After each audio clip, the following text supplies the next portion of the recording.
کوئی وارنٹ تھا نہ کوئی FIR تھی.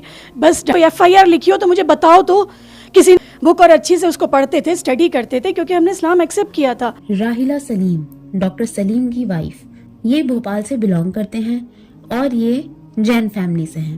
اسلام میں داخل ہونے سے پہلے میرا نام مانسی اگروال تھا. السلام علیکم ورحمۃ اللہ وبرکاتہ, اور آپ دیکھ رہے ہیں الفیہ امین. پہلے میرے ہسبینڈ نے قبول کیا اسلام.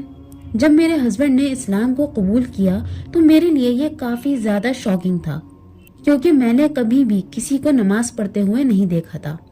جب نماز کا وقت ہوتا تھا تو یہ نماز پڑھنے چلے جاتے تھے, لیکن اس وقت میں نہیں جانتی تھی کہ یہ نماز پڑھنے گئے ہیں, اور میں پوچھا کرتی تھی کہ کہاں جا رہے ہیں آپ, تو وہ مجھے کہہ دیتے تھے it's none of your business, تمہیں اس سے مطلب نہیں ہونا چاہیے کہ میں کہاں جا رہا ہوں, تم اپنا کام کرو اور مجھے اپنا کرنے دو. یہ سننے کے بعد میں بھی خاموش ہو جایا کرتی تھی. اس کے علاوہ میرے فادر ان لا سے یعنی ان کے والد سے اکثر ان کی بحث ہوا کرتی تھی اور کافی ایگریسو ہو جایا کرتے تھے یہ دونوں ڈیبیٹ کرتے ہوئے. میں نہیں سمجھ پاتی تھی کہ آخر ایسی بھی کیا بات ہو گئی ہے جو یہ لوگ اتنے زیادہ ایگریسو ہو رہے ہیں, اتنی زیادہ بحث کر رہے ہیں. ایک دن فجر کے وقت میری آنکھ کھلی اور میں نے دیکھا کہ یہ نماز پڑھ رہے ہیں. حالانکہ میں کچھ بھی نہیں جانتی تھی نماز یا اسلام کے بارے میں, لیکن اکثر ٹی وی وغیرہ میں دیکھا ہے کہ نماز کے کیا کیا ایکشنز ہوتے ہیں, اس طرح سے پڑھی جاتی ہے. میں نے پوچھا کہ آپ نماز پڑھ رہے ہیں, تو اس دن انہوں نے مجھے بتایا کہ ہاں میں نماز پڑھ رہا ہوں. اور یہ چیز دیکھ کے میں کافی گھبرا گئی اور میں جلدی سے بھاگی اور اپنے گھر والوں کو بتایا کہ یہ نماز پڑھ رہے تھے, اور گھر والوں نے کہا کہ ابھی کسی کو نہیں بتانا, ہم دیکھتے ہیں کہ ہم کیا کر سکتے ہیں. اور جیسے کہ ہم سبھی جانتے ہیں کہ میڈیا اور ٹی وی فلموں کے ذریعے اسلام کے بارے میں کتنا کچھ غلط سکھایا بتایا جاتا ہے, تو مجھے بھی یہی لگنے لگا کہ میرے ہسبینڈ کو اچانک سے کیا ہو گیا ہے.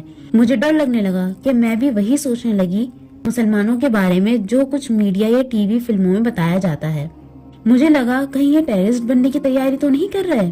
اور صرف اتنا ہی نہیں, اس وقت میں ایکسپیکٹ کر رہی تھی کچھ ہی وقت میں میری اولاد ہونے والی تھی, تو میں اور بھی زیادہ ڈر گئی تھی.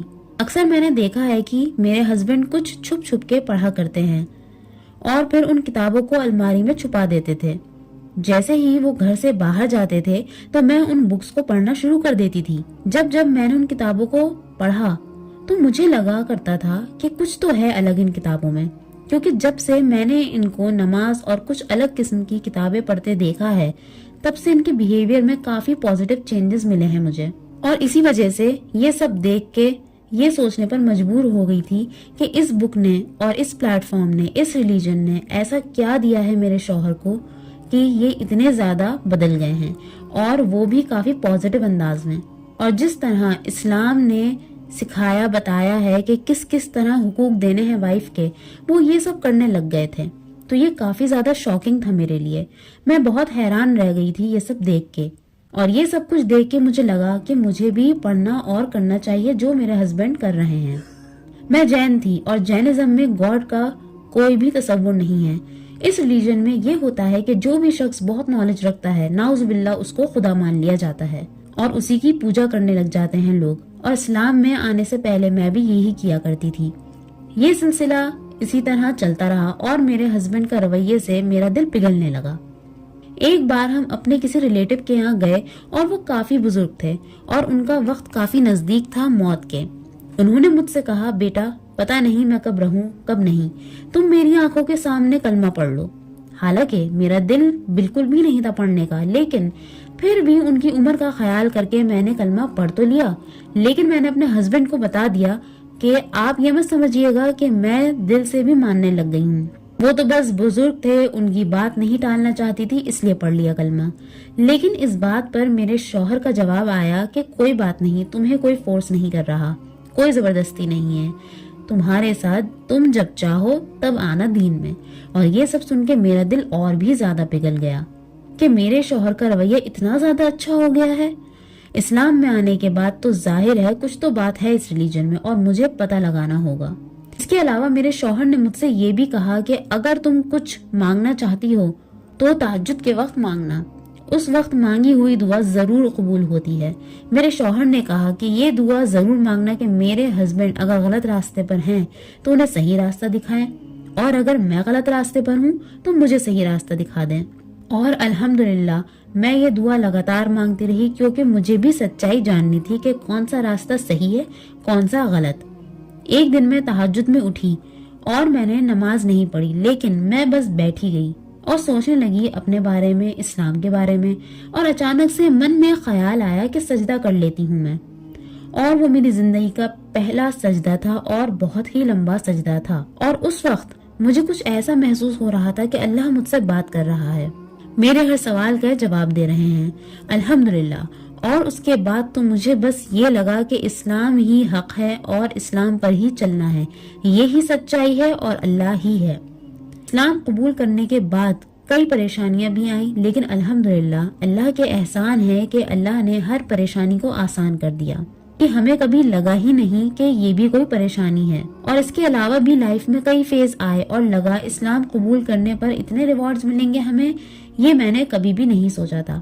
اس کے علاوہ میں یہ کہنا چاہوں گی کہ آپ چاہے کسی بھی ٹائپ کی زندگی گزاریں، پریشانیاں تو دیکھیے ہر طرح ہیں لائف میں، ہر کام میں ہیں پریشانیاں، لیکن اسلام میں آپ کو سکون اور آخرت ضرور مل جائے گی، جو کہ آپ کو کہیں اور نہیں ملے گی۔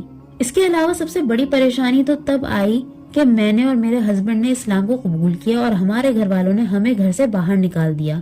اور صرف اتنا ہی نہیں، میرا بیٹا اس وقت بہت چھوٹا تھا، مجھے گھر سے باہر نکالا گیا۔ تب میرے ہاتھ میں بس بچے کی دودھ کی بوتل تھی، اس کے علاوہ کچھ بھی نہیں تھا۔ پھر میں اپنے مائکے جا کے رہنے لگی اور اپنے بیٹے کو، جو کہ اس وقت بہت چھوٹا تھا، اس کو اس کی نانی کے پاس چھوڑ کے جاتی تھی جاب کرنے۔ حالانکہ میرے مائکے والوں کو پسند نہیں آیا ہمارا اسلام قبول کرنا، لیکن ماں تو ماں ہوتی ہے۔ وہ بہت روئی اور کہنے لگی کہ آخر کیوں یہ ریلیجن میں آئے، اسلام کو کیوں چنا، دیکھو کتنی زیادہ پریشانی آ گئی ہے اسلام کو قبول کرنے کے بعد سے، اب سب کچھ کیسے کرو گے، کیسے سب سنبھالو گے، اور بچے بھی چھوٹے ہیں۔ اور میں نے کہا اس وقت کہ آپ ایک ماں ہیں اور آپ کو اتنی محبت ہے اور اتنی فکر ہے، لیکن وہ رب مجھے 70 ماؤں کے برابر محبت کرتا ہے، تو وہ رب کیسے رسوا کر سکتا ہے مجھے؟ صرف اتنا ہی چھوٹا سا وشواس تھا میرے اندر، اور اسی بھروسے کے وجہ سے، وشواس کی وجہ سے میں آج یہاں پہنچی ہوں اور لائف کی ہر ایک پریشانی ہنستے ہنستے نکال لی میں نے۔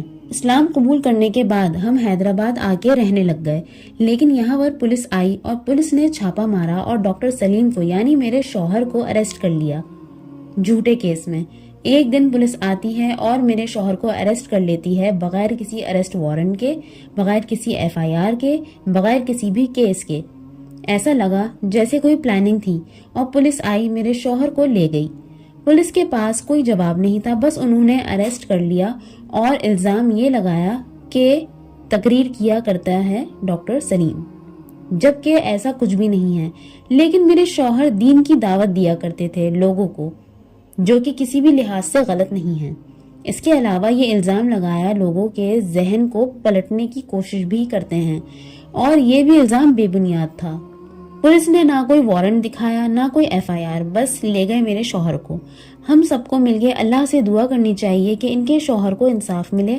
ہمیشہ سب کے لیے اسلام کو قبول کرنا آسان نہیں ہوتا ہے، اور نہ ہی ہمیشہ گھر والے سپورٹ کرتے ہیں، لیکن یہ ایک کرسچن لڑکی ہے جس کے گھر والوں نے اس کو اسلام میں آنے کے لیے سپورٹ کیا، لیکن اسلام قبول کرنے سے پہلے اسے کھونا پڑا اپنے بھائی، اور کافی زیادہ ذہنی پریشانی اٹھانی پڑی۔